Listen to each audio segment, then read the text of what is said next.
Okay, so we've got an Advanced Warfare gameplay and I'm using the AK-12, and basically I was going to use the gameplay before this, but it was almost too painful to watch because I decided to run the Gung Ho perk, one of the perks that evades me. I don't understand the Gung Ho perk one bit.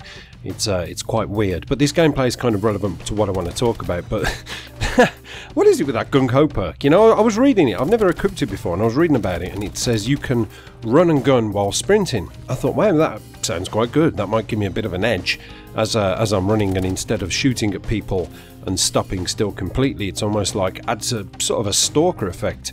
And I suddenly realised that as you run, you don't actually run. You kind of, you know, those power walkers, those people you sometimes see walking down the street, as well, you sometimes do in England, and you see these people and they're doing that funny bum wiggle. It's not quite a walk, it's not quite a run, it's a power walk. They do it in the, I think they do it in the Olympics or the, you know, marathons or something like that, and they almost look like they've shit their pants. That's what this seems like to me. It looks like your character shit his pants and he's trying to find a toilet as quickly as possible. You can't run because the damage from the poo might run down your leg and cause even further devastation to your panties. That would be the Gung Ho perk altogether. So even though it was a decent gameplay, it was just, it was too painful for me to watch. So I went onto this gameplay, took the Gung Ho perk off, and I decided to use this one. So basically what I wanted to talk about, which is the relevance to this gameplay, is the kill streaks. Now, as you'll see from this game, I'm using the UAV. Now, with the UAV, I've got, you know, the three kind of, I suppose, bonuses attached to it. I think the first one is it carries on through your death, and the second one would be that it paints the enemies, and the third one, I can't quite remember, I think it adds more points to your actual kill streak altogether. And for me, this is the only streak I use. This is the only kill streak I use now on all my classes when I do actually play Advanced Warfare, which isn't very often. Yet, doesn't it just seem weird how you see a lot of YouTubers now who post videos and gameplays, and, you know, the ones who are striving to get DNA bombs, most people have just completely vetoed all the kill streaks altogether and use attachments or use exo abilities, and now it seems that kill streaks are just pointless. And I wanted to know at what point in time did it, you know, the developers sit down and say, we're gonna, you know, we've had enough of this, we're not going to use kill streaks as being effective anymore. There's not going to be any game-changing kill streaks, which is what I used to love. You know, when I think back to COD 4 and you had the basic 3, you had the UAV, which surprisingly enough wasn't the best kill streak, and then you had the airstrike and the helicopter. You know, they were okay. The airstrike was always my favourite one. The helicopter was okay, it wasn't the best. It used to sometimes fly around and fire off pointless rockets that never used to kill anything anyway, but it sounded good. It was always it was a good effect for the ear holes. Now, they were fun and they were quite challenging to get.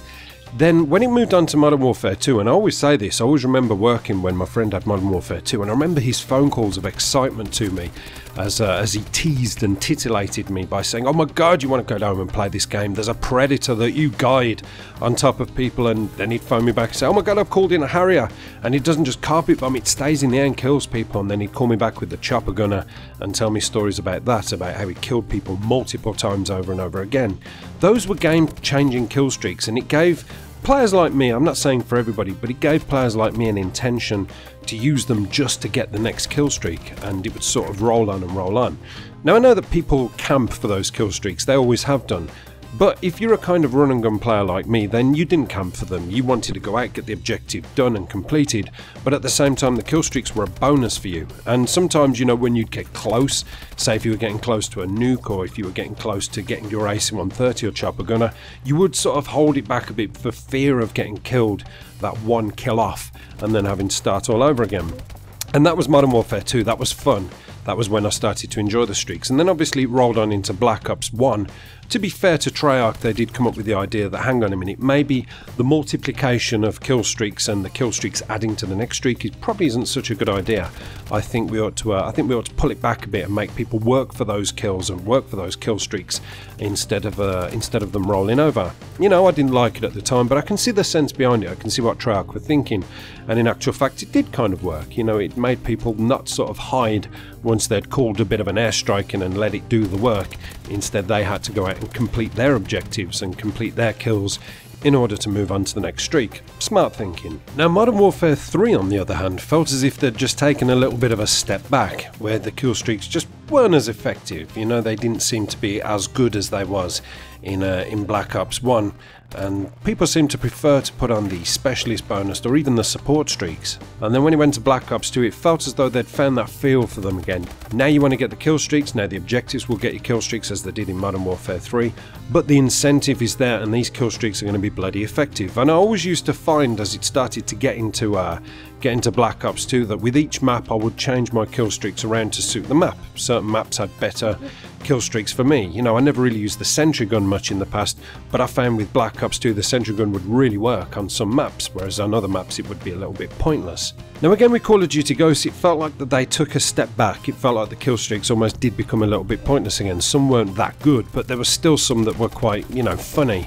Say if you put an IMS in quite a high traffic area, it was fun to see it take those triples and multis out as they run into the room scrambling around to try and get kills as the boom would go off and give you that lovely feeling.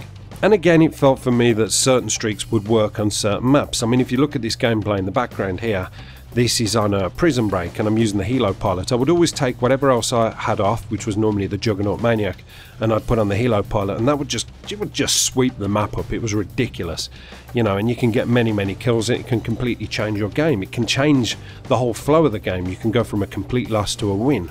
With Advanced Warfare, where's that gone? You know, where has that feeling gone? Where has the intention to go and get streaks gone? It's like the Paladin.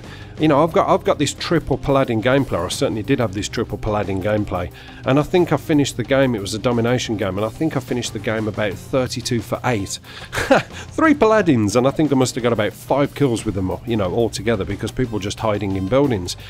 I don't know, it's like that high-end kill streak thing has gone, and now people like me are running a UAV and system hack, the lowest end streaks you can possibly have, but they seem to be the most effective. At what point would a UAV be the most effective? It's pretty insane. I just hope that with Treyarch's next installment, and I keep saying this, I was just rubbing my face then if my voice went a bit funny, it's kind of a despairing facepalm thing. I just hope with Treyarch's installment they can bring that fun of the kill streaks back, because I've watched a few gameplays from people and they're not even using streaks, you know, there's nothing there. All they've got is their loadout and that's it. There's no benefit to having a warbird up in the air. It probably gets 2 kills and then gets shot down. I don't know, it just seems pointless now. Bring that fun back. It was fun for me. Maybe that was something that added to the entertainment of the last Call of Duties where this one lacks. So yeah, what do you think? Do you miss the streaks? What was your favourite game that had the streaks, and what was your favourite combination of streaks? Because I know for me, my favourite ultimate all-time streak combination was Predator, Harrier and AC-130. There was no better feeling for me than firing that primary cannon followed by the secondary 3 or 4 cannons and then the the attachment gunner, just for it to come up on the screen and flash so everybody could see, look, Apocalypse has got a multi-kill.